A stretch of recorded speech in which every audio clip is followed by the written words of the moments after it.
Hello guys, magandang umaga. Meron kaming delivery ngayon sa Santa Rosa Estates 2. Ngayon, itutur ko kayo kung paano i-install ng 2AL yung mga modular cabinet natin doon at ang countertop. So, tara, ililibot ko kayo. Let's go!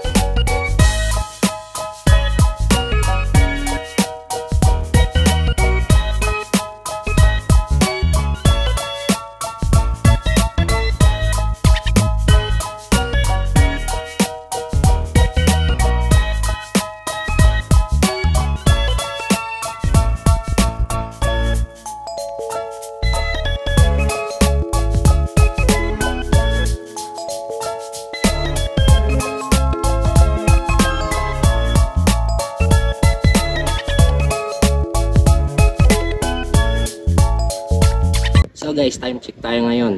Ang oras natin ngayon ay 2:30 na. So 10 AM kami dumating dito. Pinakain ko na kagad yung team. At hanggang ngayon hindi pa rin sila tumitigil sa pagtatrabaho kasi hindi pa daw sila gutom. So nagbook na lang ako ng Food Panda na kakainin namin. Then mamayang alas 5, papakainin ko na lang sila sa Jollibee. So guys, hintayin nyo ako doon. Puntayin natin sila doon.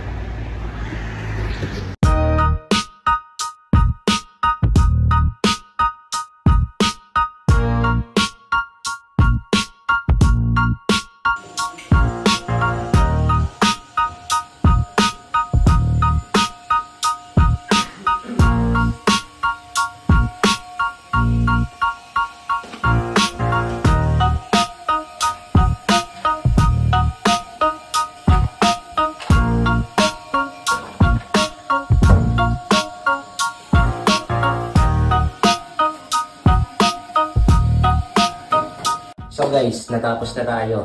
Ito lang naman yung project natin, kitchen cabinet dito sa Santa Rosa Estates 2. So, yun, papakita ko sa inyo. Ginamit naming quartz dito, Kalakata Gold to. So, tinerno lang din namin kasi weight din naman yung mga doors niya. So, ito, kung napapansin niyo yung sticker, press F. Yan. Push to open kasi siya. Then, ito, ang ginamit namin dito ay mocha. Mocha siya na glossy. So, para din mag-iba yung design, meron siyang 2 color combine. Yan, ginawa namin siyang glossy. Then, naka-Gola series na rin to guys. Yan, aluminum na yun. So, yun. Ito, may pantry kami dito guys. Pero, ipo-follow up lang to mamaya. Meron din kaming ilaw. So itong ilaw namin, dito naman siya kasi dito gusto ng client. Ayan. Nakasistema na rin tayo na hydraulic na LED stay. LED stay ang tawag sa kanya. So ang haba nito nasa 3 meters. Then 100 cm dun sa refrigerator natin ito. Ito. 100 cm ang sukat ng module natin dito. Then, dito sa pantry cabinet ay 60 cm lang. By 244 po yung height nito. So, yun. Wala namang ibang sa video na to. Simple lang siya. So, minimalist. Sa susunod na video, abangan nyo po ulit. See you guys.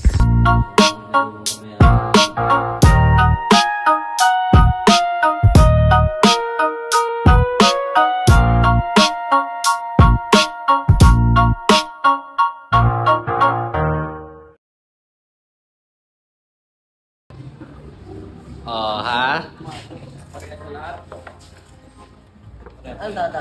Asan ka na, Soy? Ano yan, Jay? Okay, ano na yan? Ano yan, Jay? Akin na yan, gusto mo? Oo.